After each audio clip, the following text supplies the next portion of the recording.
உண்மையான நேர்மையான வாக்காளர் பட்டியல் வேண்டும் என்பதற்காகத்தான் எஸ்ஐஆர் பணியினை வரவேற்பதாக கூறியுள்ள எடப்பாடி பழனிசாமி, தமிழ்நாட்டில் திமுக அரசின் அழுத்தத்தால் எஸ்ஐஆர் பணிகள் முறையாக நடைபெறவில்லை எனவும் குற்றம் சாட்டியுள்ளார். சுமார் 21 ஆண்டு காலம் இந்த வாக்காளர் திருத்தம் செய்யப்படவில்லை. அதற்கு முன் 8 முறை இந்த எஸ்ஐஆர் பணி மேற்கொள்ளப்பட்டிருக்கிறது. 21 ஆண்டு காலம் தொடர்ந்து இந்த வாக்காளர் திருத்த பணி மேற்கொள்ளாத காரணத்தினால இறந்தவர்கள் தொடர்ந்து அந்த வாக்காளர் பட்டி இடம்பெற்று வராங்க. போலி வாக்காளர்கள் அப்படி இருந்து கொண்டிருக்கிறாங்க.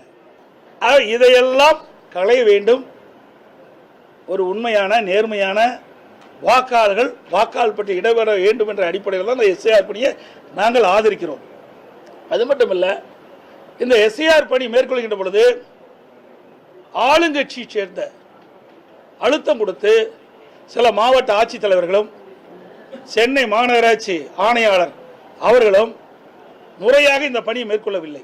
இன்றைக்கு சென்னை மாநகராட்சியை பொறுத்த வரைக்கும் அங்கே இருக்கிற மாநகராட்சி கவுன்சில் இடத்திலேயே கட்டுக்கட்டா இந்த படிவத்தை வாக்காளர் சேர்க்கப்படுகின்ற படிவத்தை வழங்கிடுறாங்க.